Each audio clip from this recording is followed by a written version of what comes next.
हम लोग बात कर रहे थे पिछली क्लास में, हम लोगों ने शायद बात किया था लास्टली पोर्टफोलियो के बारे में, राइट जी। पोर्टफोलियो क्या है एक्चुअली में, इस मुद्दे पे बात हो रही थी। वालेकुम अस्सलाम।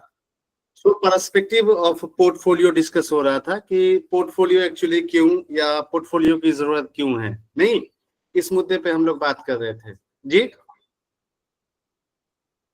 अरे बोलो भाई, इसी मुद्दे पे बात हो रही थी ना।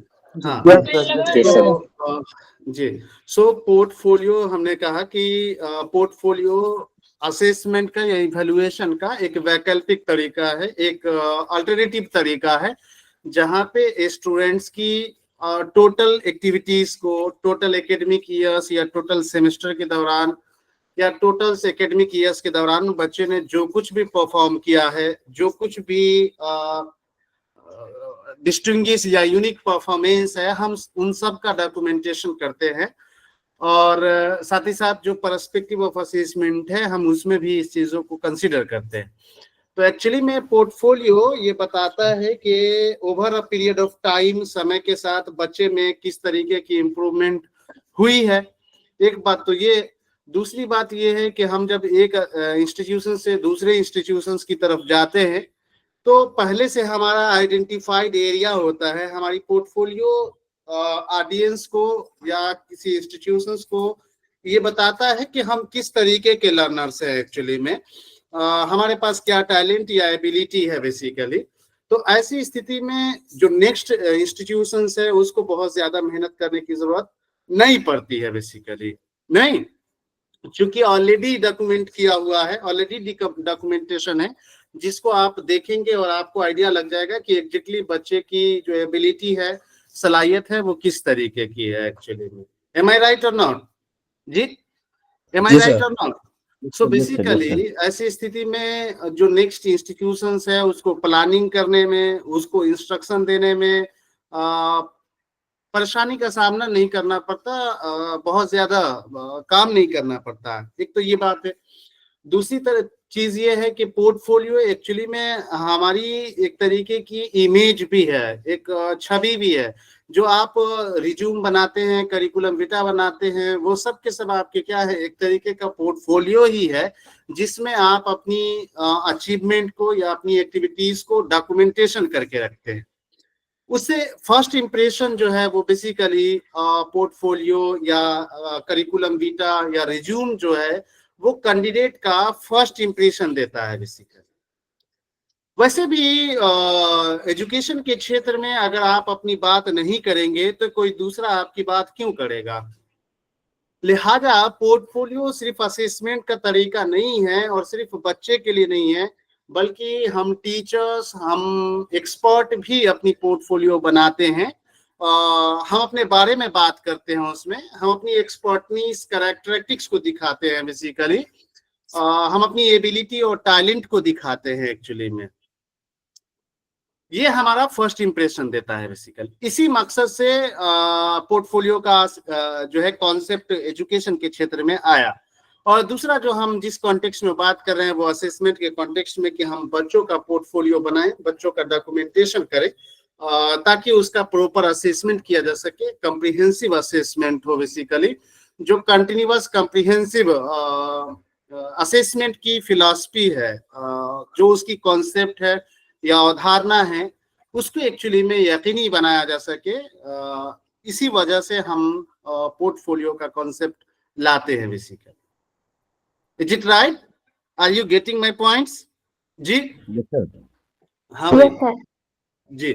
सो बेसिकली पोर्टफोलियो, जैसा कि हमने कहा कि पोर्टफोलियो एक अल्टरनेटिव असेसमेंट टेक्निक है या अल्टरनेटिव इवैल्यूएशन की टेक्निक है बेसिकली, जिसके जरिए से कोई भी स्टूडेंट पूरी एकेडमिक ईयर्स में स्टूडेंट की प्रोग्रेस को रिकॉर्ड करता है, शोकेस करने के लिए, दिखाने के लिए बेसिकली, कि किस तरीके से कोई भी इंडिविजुअल कैसे समय के साथ ग्रोथ किया है या कैसे समय के साथ प्रोग्रेस किया है बेसिकली। इस चीज को दर्शाने के लिए हम पोर्टफोलियो का कॉन्सेप्ट जो है लाए हैं बेसिकली। दूसरी तरफ है कि पोर्टफोलियो के बारे में कहा जाता है कि portfolio show a student work from beginning of the term to the end. Portfolio किसी भी बच्चे या किसी के लिए भी हो, वो शुरुआत से लेकर के अंत तक की जो भी आपकी अचीवमेंट है, जो भी आपकी कारकर्दगी है, जो भी आपने डिस्टिंग्विश एक्टिविटीज या को करिकुलर एक्टिविटीज आपने परफॉर्म किए हैं, उन सब का वो लेखा जोखा है, उन सब का रिकॉर्ड है बेसिकली। क्योंकि कई बार इस बात का अंदाजा लगाना मुश्किल हो जाता है कि क्या समय के साथ बच्चे में इंप्रूवमेंट आई कि नहीं आई, समय के साथ बच्चों की स्किल, नॉलेज और कॉम्पिटेंसीज इनहांस किए कि नहीं किए। ऐसी स्थिति में पोर्टफोलियो इस बात का गवाह होगा, इस बात का सबूत होगा, एविडेंस होगा कि हम पोर्टफोलियो को देख करके ये अंदाजा लगा सकेंगे कि किस तरीके से समय के साथ हम में चेंजेस आए हैं या परिवर्तन आए हैं, या बच्चों में किस तरीके के चेंजेस आए हैं। इज इट राइट और नॉट जी? इज इट राइट और नॉट? हाँ। दूसरी चीज है बंटा जो कहते हैं, बंटा, मुझे लगता है कि बंटा की जो अवधारणा है, बंटा ने जो पोर्टफोलियो की कॉन्सेप्ट दी है, मुझे लगता है कि वो सबसे ज्यादा कॉम्प्रिहेंसिव है बेसिकली। क्योंकि बंटा कहते हैं कि portfolio permit the display of authentic evidence of what a student know and can do. Portfolio बच्चे के संबंध में वास्तविक जानकारी देता है कि बच्चा क्या कर सकता है और क्या जानता है।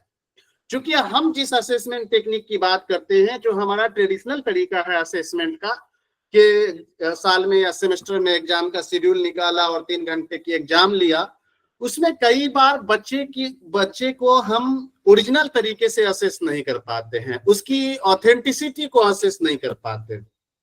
मे बी के बच्चा रट करके आया, उसने एग्जाम दे दिया, मे बी के बच्चे ने चोरी की एग्जाम के दौरान, और मे बी दूसरा कोई कारण हो सकता है। ऐसी स्थिति में जो बच्चे की ओरिजिनलिटी है बेसिकली, जो वास्तविकता है, हम उन चीजों का आकलन नहीं कर पाते हैं, उन चीजों का असेसमेंट नहीं हो पाता है। ऐसी स्थिति में पोर्टफोलियो एक ऑथेंटिक एविडेंस है बच्चे के संदर्भ में, जो ये बताता है कि बच्चा क्या जानता है और क्या कुछ कर सकता है बेसिकली। इज इट राइट और नॉट जी? इज इट राइट और नॉट? दूसरी चीज ये है कि एक रिसर्च में एक कॉन्सेप्ट आता है फेस वैलिडिटी। नाम सुना है? रिसर्च में एक कॉन्सेप्ट है फेस वैलिडिटी। नाम सुना है किसी ने? Face validity. हाँ, क्या होता है भाई फेस वैलिडिटी? यस सर जी, क्या होता है face validity? Sir face validity उसे बोलते हैं सर, जब क्वेश्चन आंसर बनाते हैं तो उसको देख के ये पता चलता है कि हम किसके लिए बनाए। जैसे कि वो सवालनामा मैथमेटिक्स के लिए अचीवमेंट के लिए बनाए, तो मैथमेटिक्स अचीवमेंट के लिए सवाल सूट करता है कि नहीं करता है, या मेरा SST में तो नहीं चला गया उसका, या इन्वायरमेंटल में तो नहीं चला गया। तो उसको देख के ही एक्सपर्ट समझ जाता है कि ये मैथ का है या SST का या किस फील्ड का है। चलिए ठीक है, बिल्कुल सही कहा आपने। सो फेस वैलिडिटी एक्चुअली में रिसर्च के कॉन्टेक्स्ट में इस्तेमाल की जाती है जब हम कोई टूल बनाते हैं, कोई भी टूल बनाते हैं, चाहे क्वेश्चन आयर हो, चाहे ऑब्जर्वेशन शेड्यूल हो, चाहे इंटरव्यू शेड्यूल हो, कुछ भी जब हम बनाते हैं, कोई टूल बनाते हैं डेटा कलेक्ट करने के लिए बेसिकली, तो फेस वैलिडिटी ये बताता है कि जैसे ही हम क्वेश्चन आयर को देखते हैं, जैसे उस टूल को देखते हैं, सामने से देख करके, ऊपर से सरसरी निगाह से, बर्ड्स आई व्यू से हम देख करके ये बताते हैं कि ये टेस्ट इंटेलिजेंस का है, या साइंस अचीवमेंट का है, या साइंटिफिक लिटरेसी का है, या साइंटिफिक एटीट्यूड का है, या फिर मैथमेटिक्स अचीवमेंट का है, या सोशल साइंस अचीवमेंट का है बेसिकली, या उर्दू अचीवमेंट का। तो जो वो उसकी जो एक ऊपर से देख करके हमने अंदाजा लगाया, उसकी वो कैरेक्टरिस्टिक्स झलक रही थी कि ये पर्टिकुलर टूल है, पर्टिकुलर एरियाज के लिए इस्तेमाल किए गए हैं, पर्टिकुलर चीजों के लिए ये टूल होगा। तो ऊपर से देख करके जो अंदाजा लगाया जाता है वो फेस वैलिडिटी कहलाता है रिसर्च के कॉन्टेक्स्ट में। ठीक उसी तरीके से पोर्टफोलियो बच्चे के संदर्भ में फेस वैलिडिटी का काम करता है।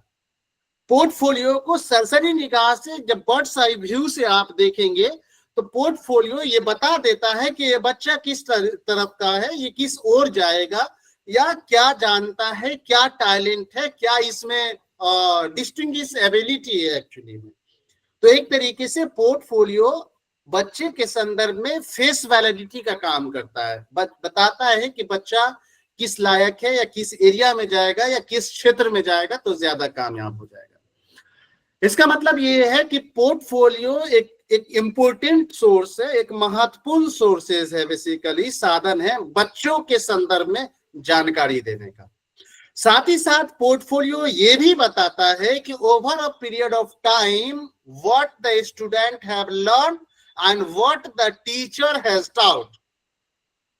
टीचर्स ने समय के साथ क्या कुछ पढ़ाया और बच्चे ने समय के साथ क्या कुछ सीखा। हाँ, क्या कुछ सीखा, बेसिकली क्या लर्निंग हुई उसकी, ये भी चीज पोर्टफोलियो बताता है बेसिकली। साथ ही साथ ये है कि जैसा कि हमने कहा कि पोर्टफोलियो। आज सर साउंड बहुत गड़बड़ा रहा है सर। क्या साउंड गड़बड़ा रहा है? नहीं, ठीक है ना। देखिए साउंड के लिए जो है कभी कभी बहुत फंसता है। हमें भी आपका नेटवर्क इशू हो, चैट कर लिया तो पता चल जाएगा, है ना। नहीं सर, आवाज तो क्लियर है सर। साउंड ठीक है सर, ठीक है, बढ़िया है सर। हाँ, ओके, नो इशू। हो सकता है आपका नेटवर्क इशू। अस्सलाम वालेकुम sir, sorry for interrupt sir. Actually BEd में एक सब्जेक्ट नहीं, एक प्रोजेक्ट है sir, e portfolio. So portfolio and e portfolio में क्या डिफरेंस है सर? बिल्कुल आ रहे हैं उस मुद्दे पे, अभी तो कॉन्सेप्ट डिस्कस कर लें, है ना। कॉन्सेप्ट डिस्कस करने के बाद आते हैं उस मुद्दे पे, बात होगी। Okay sir, okay. हाँ, सो बेसिकली मैं क्या कह रहा था जी, क्या कह रहा था भाई, कोई बताओ क्या कह रहा था? टीचर ने क्या पढ़ाया और बच्चों ने क्या लर्न किया। हाँ, टीचर्स ने क्या पढ़ाया over a period of time, teachers ने क्या पढ़ाया और बच्चे ने क्या कुछ सीखा, इसका एक्चुअली एविडेंस है, इसका सबूत है बेसिकली पोर्टफोलियो, है ना। सो पोर्टफोलियो में हम बच्चों की एक्टिविटीज का या अपनी एक्टिविटीज का या अपनी अचीवमेंट का या किसी के भी अचीवमेंट का हम उसमें अचीवमेंट को दर्ज करते हैं। बेसिकली एक तरीके से वो पोर्टफोलियो एविडेंस का काम करता है कि किस तरीके से समय के साथ बच्चों में बदलाव आया है या हम में बदलाव आया है, किस तरीके से समय के साथ हम ग्रोथ किए हैं बेसिकली, है ना। और किसी पर्टिकुलर सब्जेक्ट एरियाज में किस तरीके का हमारा ग्रोथ हुआ है, किस तरीके की करिकुलर और को करिकुलर एक्टिविटीज में हम इंगेज रहे हैं और किस में हमारी इंटरेस्ट रही है। ये तमाम चीज के संदर्भ में जो पोर्टफोलियो है वो एक सबूत देता है, एक तरीके एविडेंस प्रोवाइड करता है बेसिकली बच्चों के संदर्भ में एक्चुअली में। So portfolio is a collection of a student work representing a selections of performance. It often document a student based work. देखिए, अब चूंकि ये बात समझना पड़ेगा, कई बार हम इस बात पे क्रिटिसाइज करते हैं कि टीचर पढ़ाएगा या पोर्टफोलियो बनाएगा।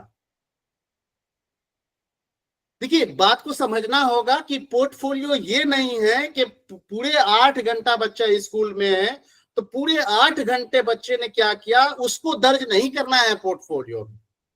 8 घंटे के अंदर में अगर बच्चे ने कोई डिस्टिंग्विश, कोई यूनिक परफॉर्मेंस दी है, कोई बेस्ट काम किया है, कोई अनोखा काम किया है, कोई अजूबा काम किया है, सिर्फ उसका डॉक्यूमेंटेशन करना है। रही इस बात की कि टीचर्स के पास ओवरलोड है, ओवरलोडेड वर्क है, हम इस बात पे जाना ही नहीं चाहते, हमारा वो एक अलग इशू। लेकिन इस बात पे हम क्रिटिसाइज नहीं कर सकते कि टीचर्स पढ़ाए कि पोर्टफोलियो बनाए, क्योंकि पोर्टफोलियो को किताब की शक्ल नहीं देनी है, नोटबुक की शक्ल नहीं देनी है।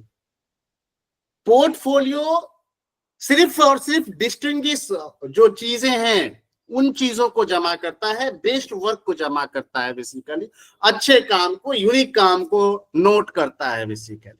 ऐसा नहीं है कि पोर्टफोलियो में हर चीज दर्ज होगा, है ना। पोर्टफोलियो के संदर्भ में डी फाइना का जो एजेंशंस है वो पोर्टफोलियो की अवधारणा को और भी स्पष्ट करता है और भी क्लियर करता है। पहली अवधारणा उनका ये है कि portfolio are systematic, purposeful and meaningful collection of a student work in one or more subject area. Portfolio बच्चों का कर्मिक और उद्देश्यपूर्ण तरीके से उनके द्वारा किए जाने वाले कार्यों का संग्रह है चाहे वो एक विषय में हो सकता है, एक से अधिक विषय में हो सकता है, एक से अधिक क्षेत्र में हो सकता है, लेकिन बच्चे ने जो काम किया है उसकी व्यवस्थित और उसकी उद्देश्यपूर्ण तरीके से हम उसको कलेक्ट करते हैं। अब चूंकि यहीं पे बात आती है कि उद्देश्य क्या है, पर्पस क्या है। पर्पस जो तय होगा उससे ऑडियंस तय होगा, ऑडियंस जो तय होगा उससे उसके टाइप्स तय होंगे। हम आप जो एज ए टीचर्स हम आप जो बनाएंगे पोर्टफोलियो, वो हमारा पोर्टफोलियो किसी एजुकेशनल एडमिनिस्ट्रेशन के लिए होगा, किसी इंस्टीट्यूशंस के लिए होगा, गवर्नमेंट के लिए होगा और किसी के लिए हो सकता है। तो हमारे पोर्टफोलियो में आइटम उस तरीके के डाले जाएंगे, हमारा उद्देश्य पोर्टफोलियो का कुछ और होगा। वहीं बच्चे के कॉन्टेक्स्ट में अगर हम पोर्टफोलियो को देखते हैं कि बच्चे का ऑडियंस उसके पेरेंट्स है, बच्चे का ऑडियंस एजुकेशनल एडमिनिस्ट्रेटर है, एजुकेशनल मैनेजमेंट है, गवर्नमेंट है और अदर कोई एजेंसी या बॉडी है जो जिसको हमें बच्चों की पोर्टफोलियो सबमिट करनी है। अब पर्पस फिर यहाँ पे बदल गया, पर्पस जहां बदला वहीं पे ऑडियंस बदल गया, वहीं पे पोर्टफोलियो का टाइप्स बदल गया। अभी जो कल जो क्वेश्चन पेपर का ये कल जो आंसर रिलीज किया तो मैंने क्वेश्चन देखा पोर्टफोलियो से, क्वेश्चन नंबर 67 जो सेट में देख रहा था उसमें 67 क्वेश्चन नंबर है बेसिकली। उसमें टाइप्स ऑफ पोर्टफोलियो की बात की गई कि पोर्टफोलियो बेसिकली क्या कैसा हो सकता है, डेवलपमेंटल हो सकता है, ऑनगोइंग हो सकता है, कंटिन्यूअस हो सकता है और क्या हो सकता है, आपको उसमें से चूज करना था बेसिकली। देखिए ये सारी बात इस बात पर डिपेंड करती है कि पोर्टफोलियो का पर्पस क्या है, पोर्टफोलियो का उद्देश्य क्या है, पोर्टफोलियो कितने टाइम्स ऑफ पीरियड के लिए बनाया जा रहा है, पोर्टफोलियो कब तक के लिए बनाया जा रहा है। इस बात से तय होगा कि पोर्टफोलियो का नेचर्स कैसा होगा। कई बार हमारी जो पोर्टफोलियो होती है, जैसे हम टीचर्स ग्रुप की अगर बात करें कि हमारी जो पोर्टफोलियो होती है वो उम्र भर उसमें ऐड होता रहता है, हमेशा ऑनगोइंग रहता है, डेवलपमेंटल रहता है हमारा पोर्टफोलियो, हमेशा उसमें हम ऐड करते रहते हैं, रिसेंट से प्रीवियस की तरफ ऐड होता हुआ चला जाता है बेसिकली। बच्चे का जो रहता है वो सेमेस्टर बेस्ड हो सकता है, ईयर बेस्ड हो सकता है, क्लास बेस्ड हो सकता है, सब्जेक्ट बेस्ड हो सकता है। तो फिर उनका एक सम पर्टिकुलर समय में वो पोर्टफोलियो क्लोज भी होता है, दूसरी पोर्टफोलियो खुलता भी है, लेकिन हमारा पोर्टफोलियो हमेशा ऑनगोइंग रहता है, हमेशा डेवलपमेंट के कॉन्टेक्स्ट में रहता है। तो किसी भी चीज को पोर्टफोलियो के कॉन्टेक्स्ट में ये डिसाइड करने से पहले आपको ये सोचना होगा कि पोर्टफोलियो का पर्पस क्या है। पोर्टफोलियो का जो पर्पस होगा उससे ऑडियंस डिसाइड होंगे, जो ऑडियंस डिसाइड होंगे उससे नेचर डिसाइड होगा।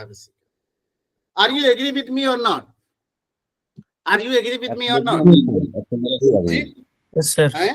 हाँ, सो बेसिकली पोर्टफोलियो जो है दीप फाइना का ये जो स्टेटमेंट है बहुत मतलब बेहतरीन है और जो कि प्रीवियस ईयर में आपको देखने को भी मिला होगा। So portfolio are systematic, purposeful and meaningful collections of student work in one or more subject area.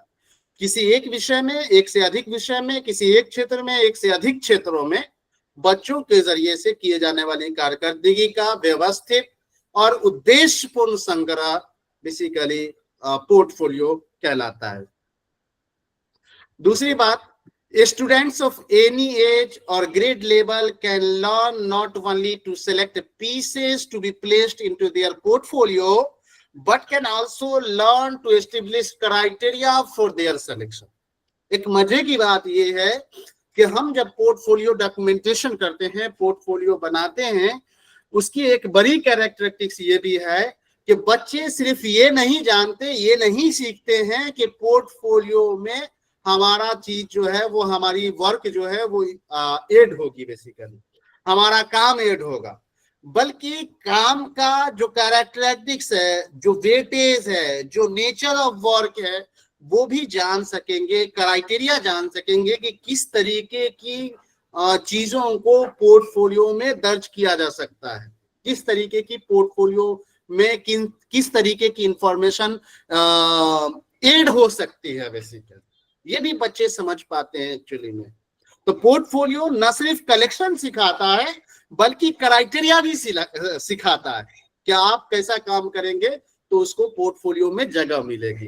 Is it right और not? Are you agree with me और नॉट? Ji sir. हाँ भाई, बाकी लोग बताओ, बातें समझ में आ रही है? Yes sir. So basically, students of any age or grade level can learn not only to select pieces to be placed into their portfolio. बच्चे सिर्फ ये नहीं जान पाते हैं कि पोर्टफोलियो में चीजें ऐड होंगी, बल्कि ये जानते हैं, ये भी समझते हैं कि पोर्टफोलियो में कोई चीज ऐड करने का क्राइटेरिया क्या होगा, किस तरीके के काम या किस तरीके के वर्क को पोर्टफोलियो में ऐड किया जा सकता है। बच्चे इस चीज को भी सीख पाते हैं। दूसरी चीज, पोर्टफोलियो में क्या रखाएगा। पोर्टफोलियो कलेक्शन में be include input by teacher, parents, peer and school administrator. Portfolio में इनपुट कौन करेगा, इंफॉर्मेशन कौन डालेगा।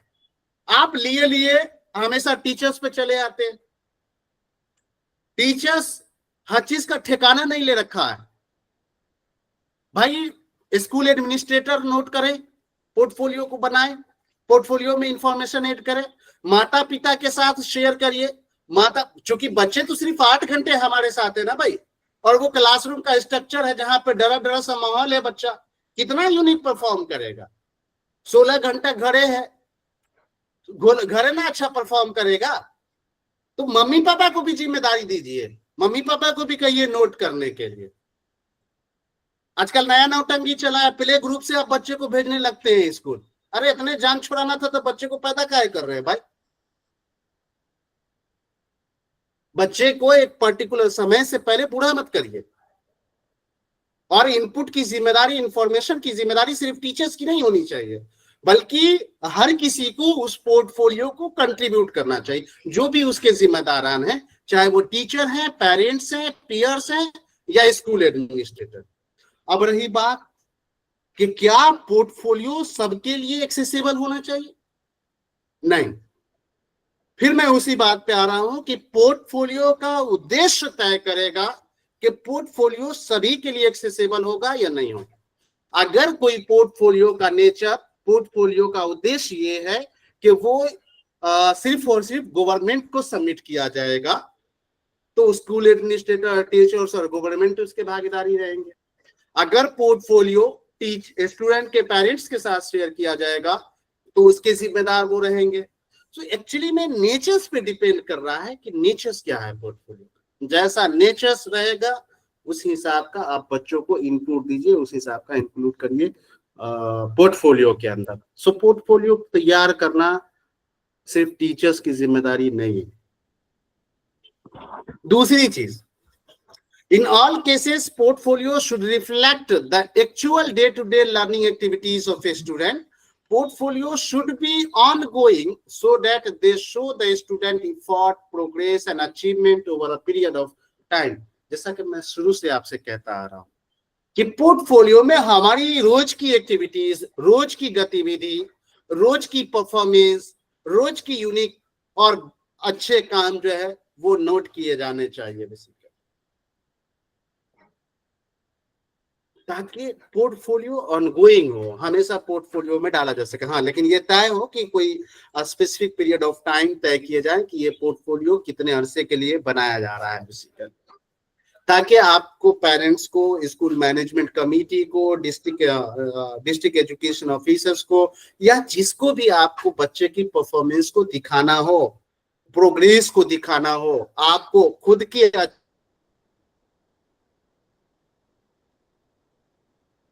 अचीवमेंट दर्शानी हो, तो आप बच्चे की इन पोर्टफोलियो को सम्मिलित कर सकते हैं, आप बच्चों की पोर्टफोलियो को दिखा सकते हैं। देखिए, ये बात को समझना बहुत जरूरी है कि पोर्टफोलियो सिर्फ अगर बच्चे के लिए हम बना रहे हैं पोर्टफोलियो, तो सिर्फ वो बच्चे को कामयाब नहीं करेगा, पोर्टफोलियो इवेंट्स बच्चे का है, लेकिन वो हमारे संदर्भ में गवाही दे रहा है, टीचर्स के संदर्भ में गवाही दे रहा है। Are you agree with me और not? Are you agree with me और नॉट? Yes, sir. अगर ज्ञान एकेडमी से बच्चे ने जेआरएफ किया, बच्चे का अचीवमेंट है बिलाखिर। मुझे मालूम है कि मुझे कुछ नहीं मिलना है, वो बच्चे की अचीवमेंट है। बस एक दिल की सेटिस्फेक्शन रहती है, एक घमंड रहता है, बस वही। लेकिन वो बच्चे की बिलाखिर अचीवमेंट है। लेकिन जहां पे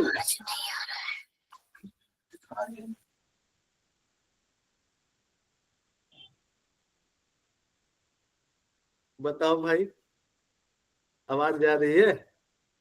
जी आ रही है। Yes, sir. बड़ा मुस्कुरा के कह रही है कि सर आपकी आवाज नहीं आ रही। जी कोई बात है अंकिता? देखिए हमारा तरफ से तो जा रही है ना, आप एक बार लेफ्ट करिए, फिर से ज्वाइन करिए, नेटवर्क इशू होगी मेरी। और मैंने कहा बारहा कि अगर इस तरीके की कोई बात हो तो प्लीज चैट करिए, चैट से अंदाजा लग जाएगा कि सिर्फ आपका इशू है या हमारा इशू है ना, थोड़ा सा कंसंट्रेशन गड़बड़ हो जाता है। बहरहाल हाँ भाई जी आप बोलो। सो बेसिकली मैं क्या कह रहा था जी, मैं क्या कह रहा था भाई? पोर्टफोलियो कि अगर टीचर्स बच्चे अगर अचीवमेंट हासिल करते हैं तो न सिर्फ बच्चे का वो होता है बल्कि टीचर का भी हो। बिल्कुल बिल्कुल बिल्कुल। मैं एग्जांपल दे रहा था कि आप हाँ यहाँ से जेआरएफ करते हैं बच्चे, तो बच्चे की अचीवमेंट है बिलाखिर। लेकिन हम जब डॉक्यूमेंटेशन करते हैं, हम जब शो करते हैं कि भाई हमारे यहाँ से 56 जेआरएफ और इतने नेट है हमारे यहाँ से, तो बिलाखिर उस बात से आप हमारी कामयाबी का अंदाजा लगाते हैं, हमारी काबिलियत का भी अंदाजा लगाते हैं। Are you agree with me और नॉट जी? Yes, sir. So basically purpose ये है, आप इस बात को समझिए कि जो डॉक्यूमेंटेशन आप कर रहे हैं बच्चों के लिए, वो सिर्फ आप बच्चे की कामयाबी को नहीं दर्शाएगा, बल्कि वो पोर्टफोलियो आपकी कामयाबी का भी गाथा गाएगा। आपके कॉन्टेक्स्ट में, आपकी काबिलियत के कॉन्टेक्स्ट में, आपकी मेहनत के कॉन्टेक्स्ट में वो सबूत देगा आपको। इसीलिए पोर्टफोलियो की एंट्री बहुत दिल से की जानी चाहिए, एक जिम्मेदारी के तौर पे की जानी चाहिए, न कि बस एक ड्यूटी के तौर पे हो बेसिकली। सो अब एक पोर्टफोलियो के अंदर कई कंपार्टमेंट हो सकते हैं, कई फोल्डर और कई सब फोल्डर हो सकते हैं। पोर्टफोलियो एक ही है, पोर्टफोलियो के अंदर कई फोल्डर्स बना दीजिए आप, अलग अलग फोल्डर्स को अलग अलग सब्जेक्ट का बना दीजिए, फिर अलग अलग करिकुलर एक्टिविटीज का बना दीजिए, फिर अलग अलग एक्टिविटीज का बना दीजिए। कौन है जी? कौन है जी? बंद क्यों नहीं कर रहे हो अंकिता? कौन है जी?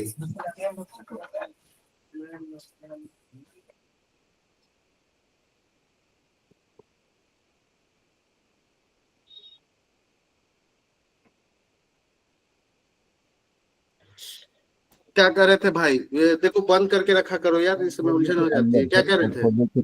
पोर्टफोलियो के अंदर कई फोल्डर्स आते हैं, जैसे हाँ सब्जेक्ट वाइज हो गया। बिल्कुल बिल्कुल। सो पोर्टफोलियो एक फोल्डर अगर है तो उसके अंदर कई कंपार्टमेंट हो सकते हैं, कई सब फोल्डर हो सकते हैं, अलग अलग सब्जेक्ट के हो सकते हैं, अलग अलग एक्टिविटीज के हो सकते हैं, अलग अलग एरियाज के हो सकते हैं। आप सब में शामिल करिए, पोर्टफोलियो में रखिए। पोर्टफोलियो में ऑडियो, वीडियो, रिटेन डॉक्यूमेंट, तमाम चीजें एंट्री की जा सकती है। बच्चे ने कहीं पे स्पीच दी, कहीं पे गाया, कहीं पे नाच किया, कहीं पे खेला, कहीं पे कुछ किया, जो कुछ भी है ऑडियो वीडियोस फॉर्म में, टेक्स्ट की फॉर्म में, आप सभी चीज को पोर्टफोलियो में दर्ज कर सकते हैं बेसिकली। अब रही बात पोर्टफोलियो असेसमेंट क्यों, इसका जवाब हम कल भी दे चुके हैं, लेकिन एक बार फॉर्मल तरीके से आपको दे रहे हैं। जैसा कि यहाँ पे कह रहा है कि student can learn, create, imagine, construct every day in and out of the classroom. बच्चे पूरे एकेडमिक ईयर्स के दौरान, पूरी सेमेस्टर के दौरान बहुत कुछ बनाते हैं, बहुत कुछ सीखते हैं, बहुत कुछ क्रिएट करते हैं, बहुत कुछ अदर एक्टिविटीज करते हैं। भाई यार कौन है बात?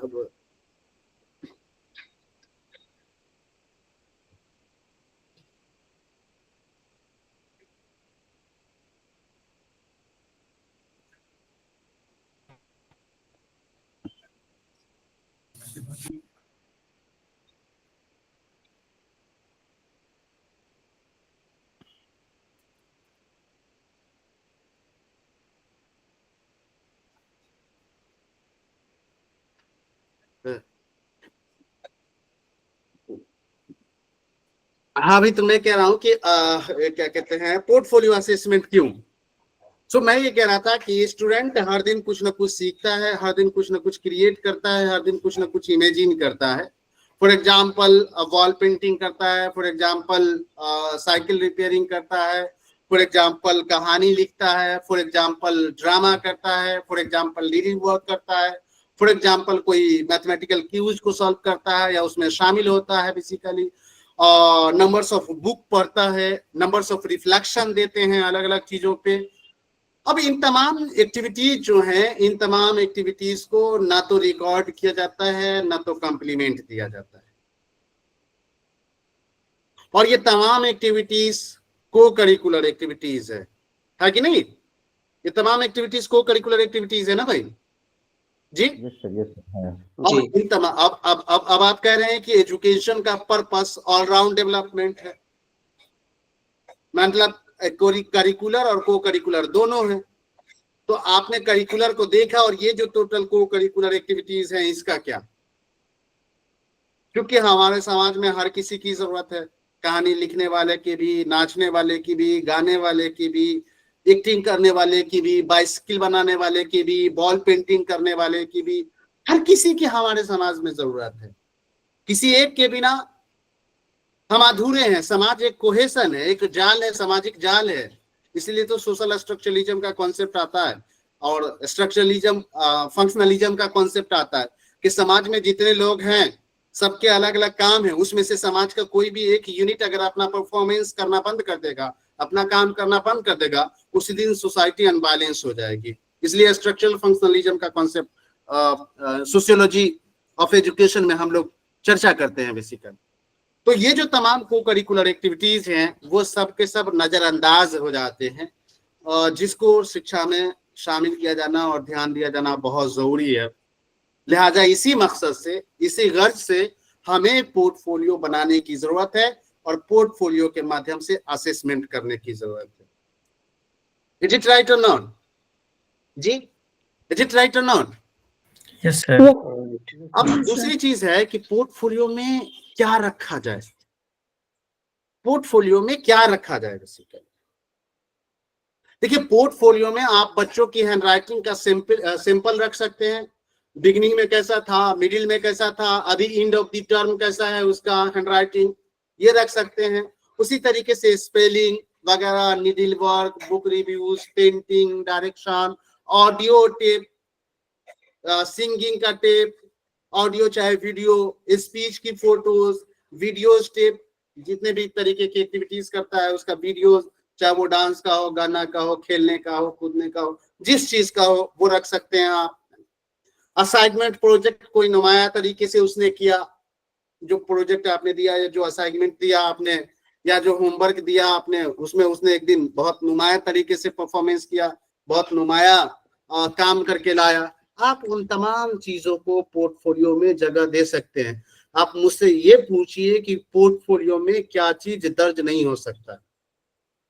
अगर पोर्टफोलियो की क्राइटेरिया को कोई भी एक्टिविटीज मीट करता है, अगर रिक्वायरमेंट को फुल करता है, तो वो चाहे जैसा हो, टेक्स्ट फॉर्म में हो, ऑडियोज, वीडियोज, ग्राफिक्स, इमेज, जिस शक्ल में भी हो, उसको हम पोर्टफोलियो में उसको हम पोर्टफोलियो में शामिल करेंगे, शामिल कर सकते हैं, रख सकते हैं। डेटा का कोई इशू नहीं है कि किस तरीके का डेटा हम पोर्टफोलियो में रखें बेसिकली। अब जो कॉन्टेक्स्ट है वो ये कि पोर्टफोलियो हम कैसे बनाएं, उसका प्रोसेस क्या है, क्या स्टेप फॉलो करने होंगे। तो स्टेप तो चूंकि आपको एग्जाम में पूछता है तो एक स्टेप तो हम बताएंगे आपको, लेकिन जहां तक प्रोसेस की बात है, देखिए सब लोगों का इंडिविजुअल तरीका है पोर्टफोलियो का बनाने का। सब लोग अलग अलग डिजाइन करते हैं, अलग अलग तरीके से पोर्टफोलियो में एंट्री करते हैं, इसका कोई इशू नहीं है। दूसरी बात है कि पोर्टफोलियो का क्या प्रकार हो सकता है, क्या टाइप्स हो सकता है। हमने बताया कि पोर्टफोलियो उद्देश्य पर और उसकी प्रकृति पर डिपेंड करता है कि उसका पोर्टफोलियो क्या है। पोर्टफोलियो एकेडमिक ईयर्स के लिए है, पोर्टफोलियो सेमेस्टर एंड के लिए है, पोर्टफोलियो पेरेंट्स के लिए है, पोर्टफोलियो गवर्निंग बॉडी के लिए है, किसके लिए है, ये उद्देश्य पर, और उस तरीके का पोर्टफोलियो बनेगा, उस तरीके का पोर्टफोलियो बनेगा।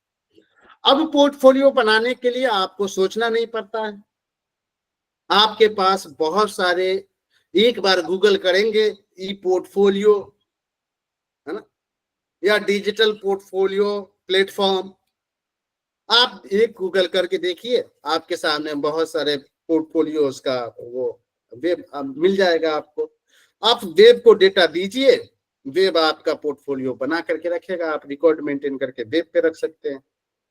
तो जो वेब की सहायता से, अलग अर्थात इलेक्ट्रॉनिक मीडियम्स में, इलेक्ट्रॉनिक मीडियम्स के माध्यम से अगर हम कोई इंफॉर्मेशन एंट्री करते हैं पोर्टफोलियो के लिए, तो वही पोर्टफोलियो बेसिकली ई पोर्टफोलियो बेसिकली कहलाता है। हालांकि आज तकरीबन हम लोग ई पोर्टफोलियो का ही कॉन्सेप्ट चल रहा है, तकरीबन इंफॉर्मेशन हम ई पोर्टफोलियो के माध्यम से ही दे रहे हैं, तो मतलब ई पोर्टफोलियो में ही नोट कर रहे हैं, क्योंकि वो आसान है, कैरी करना भी आसान है, जहां चाहे हम उसको लॉग इन कर सकते हैं, जहां चाहे हम वो क्या कहते हैं कि क्या कह सकते हैं उसको, हाँ, एक्सेस कर सकते हैं आप, और जहां चाहे वहां शोकेस करा सकते हैं आप, तो आसान है। तो जब हम उस पोर्टफोलियो को इलेक्ट्रॉनिक मींस में ले जाते हैं, वेब पे ले जाते हैं, वेब की सहायता से अगर हम कोई पोर्टफोलियो डिजाइन करते हैं, तो वो ई पोर्टफोलियो कहलाता है बेसिकली, जो कि आसान भी है, और कई बार ई पोर्टफोलियो आपको गाइड करता है कि कहाँ पे क्या चीज डाला जाना चाहिए, कहाँ पे क्या इंफॉर्मेशन देना चाहिए, जो कि मैनुअली अगर हम करते हैं तो थोड़ी हमारे साथ परेशानी होती है। लेकिन अब प्राइवेट स्कूल वालों ने एक फॉर्मेट बना दिया है, अब वो उनका एक स्टैंडर्ड फॉर्मेट है, आपको वो फॉर्मेट दे दिया जाता है, आपको उसमें एंट्री करना है। अब ये जो एंट्री है वो सब लोगों को एक्चुअली में बिजी करके रखता है, और अगर ई पोर्टफोलियो है आपके पास, आप लिंक शेयर कर दीजिए, अगला को एक्सेस दे दीजिए, पेरेंट्स को, और जो पीयर्स है, वो टीचर्स हैं, स्कूल एडमिनिस्ट्रेटिव मैनेजमेंट है, सबको एक्सेस दे दीजिए, सबको इंफॉर्मेशन अपना उसमें इनरोल करना पड़ेगा, सबको एक जगह ना बैठने की जरूरत पड़ेगी, ना सबको डिस्कस करने की जरूरत पड़ेगी। भाई सब लोग को जो जो लगता है, जिनके सामने जो परफॉर्मेंस हुआ है, वो आप उसमें पोर्टफोलियो में ऐड कर दीजिए।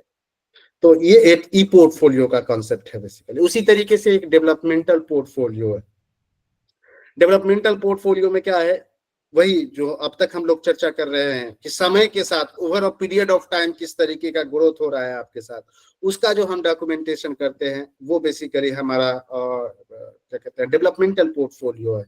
उसी तरीके से एक पोर्टफोलियो जो है हमारा, वो बायोग्राफिक पोर्टफोलियो है। बायोग्राफिक पोर्टफोलियो आमतौर पे अपने संदर्भ में अगर हम किसी को कोई जानकारी देना चाहते हैं, जिस तरीके से आप रिज्यूम बनाते हैं, करिकुलम विटा बनाते हैं, तो आपने अपने संदर्भ में किसी को जानकारी देना चाहते हैं, तो वो जो है वो बिब्लियोग्राफिक पोर्टफोलियो कहलाता है, जहां पे हम अपनी इंफॉर्मेशन को इस बात से के लिए रख रहे हैं कि सामने कहीं इंटरव्यू में कहीं भी जाना हो, या कोई भी हमारे बारे में जानना चाहे, तो उसको पोर्टफोलियो से वो पढ़ करके वो तमाम चीजें समझ जाए।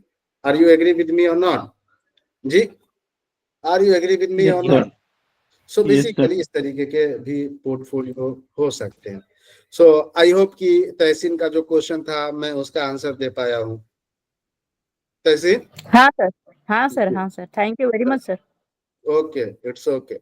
सो बेसिकली अब तक हम लोगों ने बात किया पोर्टफोलियो क्या है, साथ ही साथ हम लोगों ने उसकी एजेंसीज पे भी बात की, फिर हमने ये भी बात की कि पोर्टफोलियो असेसमेंट क्यों जरूरी है, और साथ ही साथ हमने ये भी बात की कि पोर्टफोलियो में क्या चीज रख सकते हैं आप, किस तरीके की चीजों को आप ऐड कर सकते हैं।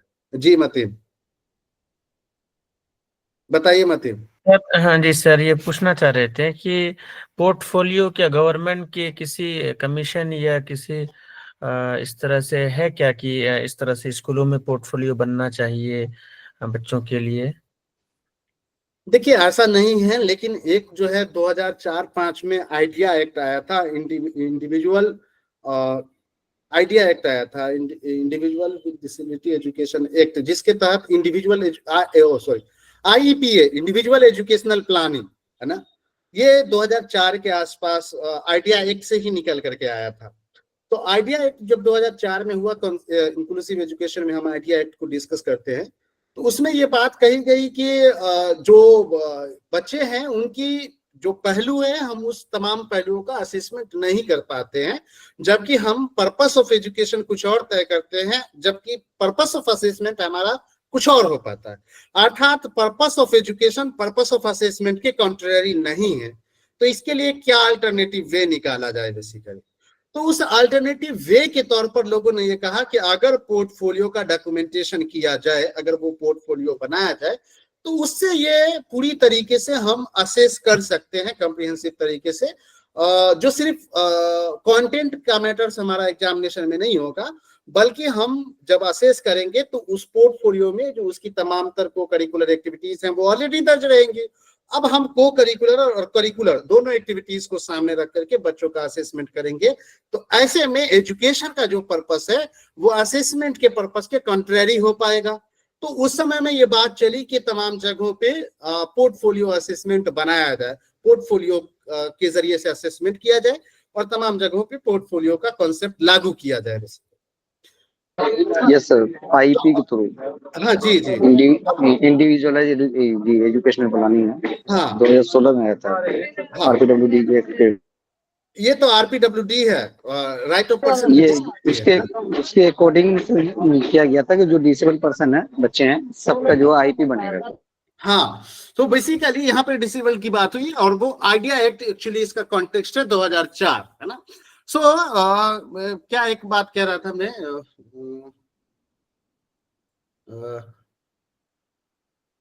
हाँ, सो बेसिकली ये बात कही गई कि एटलीस्ट प्राइमरी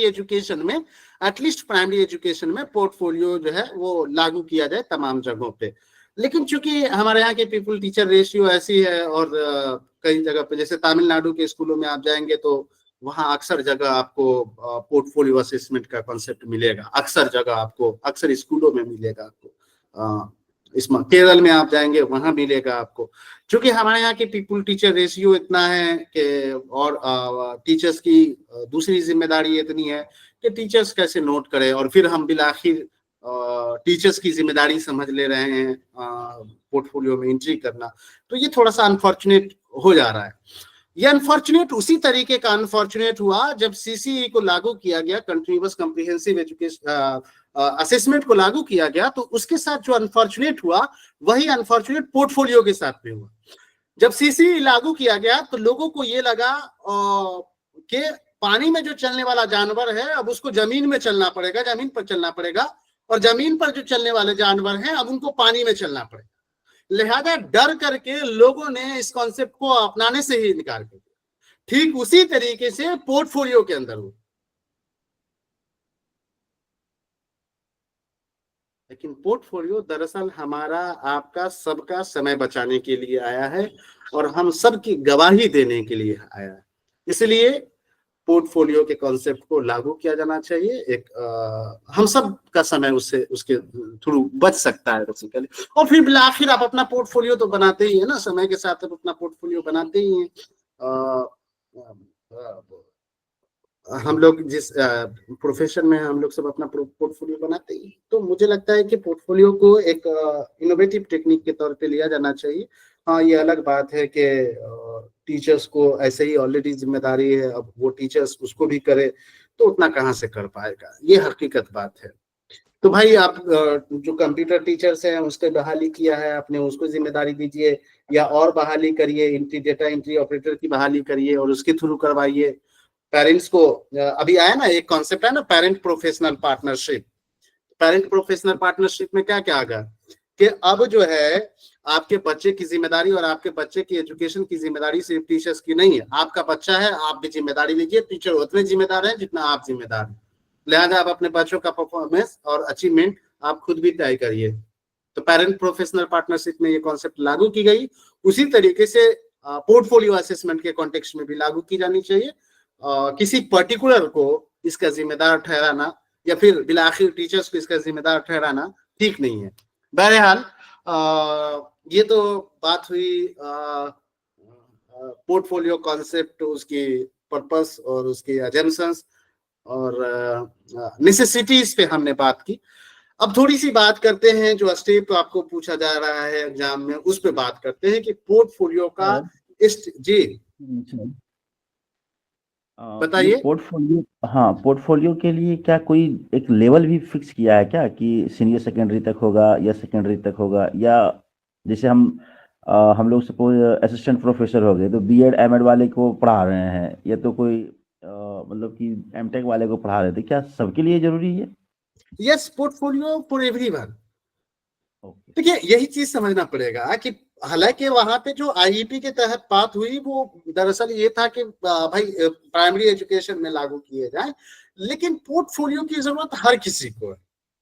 पोर्टफोलियो की जरूरत हमें भी है, आपकी भी है। अगर मान लीजिए कल के हम कहीं जाते हैं तो पोर्टफोलियो ही है जो हमारे संदर्भ में गवाही देगा, बताएगा कि हमने कहाँ कहाँ काम किया है, क्या क्या काम किया है, क्या पेपर लिखा है, क्या पेपर सेमिनार प्रेजेंट किए हैं, और क्या काम किए हैं, कितने बच्चे हमारे अंदर में काम किए हैं, कितने डिसर्टेशन हुए हैं, कितने थीसिस हुए, वो तमाम चीजें सबूत देता है, गवाही देता है। तो मुझे लगता है कि पोर्टफोलियो हर किसी के लिए होना चाहिए, क्योंकि इंटरव्यूअर के पास जब आप जाते हैं कहीं भी तो आपको वो सुनने से आपको ज्यादा सुनना पसंद नहीं करते हैं, बेसिकली उतना सुनने की सलाहियत नहीं होती किसी की। तो वो अगर आप पोर्टफोलियो बढ़ा देंगे तो वो तमाम चीजें दिख जाएगा और उससे वो बात करने का खुलू भी मिल जाएगा, झलक भी जाता है जिससे बात होती है। इसी वजह से आप देखिए यूपीएससी वगैरह के इंटरव्यू में पहले से उसे रिज्यूम मांगा जाता है ना, पहले से रिज्यूम मांगा जाता है। जो मॉक टेस्ट होता है उसमें रिज्यूम मांगा जाता है कि भाई रिज्यूम जमा करिए, उससे पता चलेगा कि आपका क्या इंटरेस्ट है, किस एरियाज में आपके अचीवमेंट हैं या क्या क्या परफॉर्मेंस की है, तो फिर उस एरियाज पे आपसे बात किया जा सकेगा। तो पोर्टफोलियो तमाम जगहों पे हो सकता है, लेकिन पर्पस अलग अलग हो सकते हैं। जहां कहीं असेसमेंट का हो सकता है, वहीं कहीं पे शोकेस के लिए हो सकता है, वहीं कहीं पे सबूत के लिए हो सकता है। तो पर्पस अलग अलग हो सकता है, लेकिन पोर्टफोलियो सबके लिए है। और हम लोग कर रहे हैं, जो रिज्यूम आप बना रहे हैं वो पोर्टफोलियो ही है। दरअसल करिकुलम डेटा जो आप बना रहे हैं वो दरअसल पोर्टफोलियो ही है कि नहीं? Yes sir. जी, अब आइए बात करते हैं हम लोग स्टेप की बात कि पोर्टफोलियो का स्टेप क्या होगा। बेसिकली पोर्टफोलियो में क्या स्टेप फॉलो करने पड़ेंगे बेसिकली। तो पहला स्टेप है determine the purpose of the portfolio, जो कि मैं शुरुआत से कह रहा हूं कि पर्पस से तय होगा नेचर, पर्पस से तय होगा ऑडियंस, ऑडियंस से तय होगा नेचर। इसीलिए सबसे पहले पोर्टफोलियो में एंट्री से पहले आपको उसका पोर्टफोलियो का पर्पस तय करना पड़ेगा कि पोर्टफोलियो जो बनाया जा रहा है उसका पर्पस क्या है। इज इट राइट और नॉट जी? इज इट राइट और नॉट? जैसे अभी पोर्टफोलियो की बात हुई तो एक बच्चे के कॉन्टेक्स्ट में हम असेसमेंट के लिए बता रहे हैं, बच्चों के ओवरऑल पीरियड ऑफ टाइम उसकी जो प्रोग्रेस हो रही है उन चीजों को देखने के लिए हम पोर्टफोलियो बना रहे हैं। और हम अपना पोर्टफोलियो बना रहे हैं, आप अपना पोर्टफोलियो बना रहे हैं, वो शोकेस के लिए बना रहे हैं, आप कहीं पे शो करने के लिए, एविडेंस देने के लिए बना रहे हैं बेसिकली। तो पहले पर्पस, जैसा पर्पस हुआ उस हिसाब से उसमें एंट्री हुई, इंफॉर्मेशन उस हिसाब की डाली गई। तो सबसे पहला आपको पर्पस तय करना पड़ेगा पोर्टफोलियो का कि पोर्टफोलियो का पर्पस क्या है। दूसरा है identify the learning outcome the portfolio will address, है ना। अब दूसरी बात ये होनी चाहिए कि पोर्टफोलियो में पोर्टफोलियो किन लर्निंग आउटकम को एड्रेस करेगा, पोर्टफोलियो में क्या क्या चीजें इनपुट की जाएंगी, है ना। पोर्टफोलियो का लर्निंग आउटकम क्या होगा, पोर्टफोलियो में किस तरीके की लर्निंग आउटकम को एंट्री किया जाएगा, ये चीज तय होना चाहिए। तीसरी बात, decide what a student will include in their portfolio. अब ये तय करिए कि स्टूडेंट अपने काम का कौन सा काम पोर्टफोलियो में एंट्री करेगा, या टीचर बच्चे के कौन से काम का एंट्री करेगा, किस काम को एंट्री करेगा पोर्टफोलियो के अंदर। That means that means entry criteria set करिए, एंट्री क्राइटेरिया सेट करिए। अर्थात जब तक आपके पास मानदंड नहीं रहेगा, संदर्भ नहीं रहेगा, तब तक पोर्टफोलियो में बाइसनेस की गुंजाइश रह जाएगी, आत्मनिष्ठा या सब्जेक्टिविटी की, जानिबदारी की गुंजाइश रह जाएगी। इसलिए पोर्टफोलियो में किस काम को एंट्री करना है, इसके लिए क्राइटेरिया होना चाहिए। चौथी बात, आइडेंटिफाई और develop the scoring criteria to जज the quality of the portfolio. अब स्कोरिंग क्राइटेरिया तय करिए कि किस किस क्राइटेरिया पे कितना कितना मार्क्स दिया जाएगा। पोर्टफोलियो को असेस करने के लिए क्राइटेरिया तय करिए और फिर हर क्राइटेरिया का वेटेज तय करिए कि किस क्राइटेरिया में कितना मार्क्स आपको दिया जा सकता है, कितने स्कोर दिए जा सकते हैं। और फिर है आपका established standard of performance and example, high, medium, low या गुड, वेरी गुड, इस तरीके के कोई भी, जैसे स्कोर मान लिया कि आपका 30 आया, तो 30 जिसका स्कोर आया इसको क्या कहा जाएगा? लो कहा जाएगा, हाई कहा जाएगा, बिलो एवरेज कहा जाएगा, एवरेज कहा जाएगा, सुपीरियर कहा जाएगा। तो ये एक लास्ट में आपका परफॉर्मेंस स्टैंडर्ड होना चाहिए कि किसी का स्कोर अगर 70 से 100 के बीच में आ रहा है तो इसको सुपीरियर कहा जाएगा। एक बात कह रहे हैं, ऐसा कुछ है नहीं, मतलब ऐसा कोई क्राइटेरिया सही है नहीं, मतलब ऐसे ही बात कह रहे हैं आपसे। उसी तरीके से मान लीजिए कि किसी का परफॉर्मेंस 50 से 70 के बीच में है तो इसको एवरेज कहा जाएगा। उसी तरीके से किसी का परफॉर्मेंस 30 से 49 के बीच में है तो बिलो एवरेज कहा जाएगा। उसके बाद वाले को और भी रोस्ट परफॉर्मर कहा जाएगा। तो इस तरीके से क्राइटेरिया सेट होना चाहिए, तब ओरिजिनल में पोर्टफोलियो का असेसमेंट हो पाएगा, सही से पोर्टफोलियो का असेसमेंट हो पाएगा। बातें समझ में आ रही है जी? बातें समझ में आ रही है जी? जी ओके ओके। सो फिर आते हैं हम, फिर एक बार आपको ये स्टेप याद करने होंगे आपको, है ना। पहला हमने बताया कि सबसे पहले पोर्टफोलियो असेसमेंट के लिए सबसे पहले हमें क्या करना पड़ेगा? सबसे पहले Determine the purpose of the portfolio, है ना। दैट मींस पर्पस के लिए बना रहे हैं। बिल्कुल, पर्पस या उद्देश्य जो है सबसे पहले आपको तय करने पड़ेंगे। दूसरा क्या करना पड़ेगा? identify the learning outcomes the portfolio will address. हाँ, पोर्टफोलियो किस तरीके की लर्निंग आउटकम को, यानी कि अचीवमेंट को एड्रेस करेगा, किन चीजों को ऐड किया जाएगा। तीसरी बात क्या कहा? लर्निंग आउटकम तो मतलब में लर्निंग ऑब्जेक्टिव नहीं बोल सकते हैं? नहीं, ऑब्जेक्टिव तो हमारा कुछ और होगा ना, लेकिन आप एंट्री वो करेंगे जो आपने अचीव किया ना, तो आउटकम ही कहिए। हाँ, तो आउटकम ही कहिए बेसिकली। तीसरी बात क्या हुई भाई? Decide what a student will include in their portfolio. हाँ, अब ये कि स्टूडेंट के किस काम को आप इंक्लूड करेंगे, पोर्टफोलियो के अंदर शामिल करेंगे, इस चीज को डिसाइड करना होगा। डिसाइड करने के लिए आपके पास क्राइटेरिया होगा बेसिकली। फिर चौथा हमने क्या बात कही? क्राइटेरिया से डेवलप करेंगे। हाँ, स्कोरिंग क्राइटेरिया तय करना पड़ेगा। हाँ, किस किस मद में, किस किस एरियाज पे, किस किस डायमेंशन पर, किस किस आइटम पे कितने नंबर दिए जाएंगे, स्कोरिंग क्राइटेरिया सेट करना। फॉर एग्जांपल हैंड रिटन पे, फॉर एग्जांपल इनोवेटिव एक्टिविटीज पे, फॉर एग्जांपल स्पोर्ट एक्टिविटीज पे, फॉर एग्जांपल एकेडमिक अचीवमेंट में। तो इस तरीके से हर एक क्राइटेरिया का स्कोरिंग तय करना पड़ेगा कि हर पार्टिकुलर क्राइटेरिया को कितने मार्क्स दिए जाएंगे। और फिफ्थ में हमने क्या कहा? परफॉर्मेंस एंड एग्जांपल, परफॉर्मेंस का स्टैंडर्ड एस्टेब्लिश करेंगे।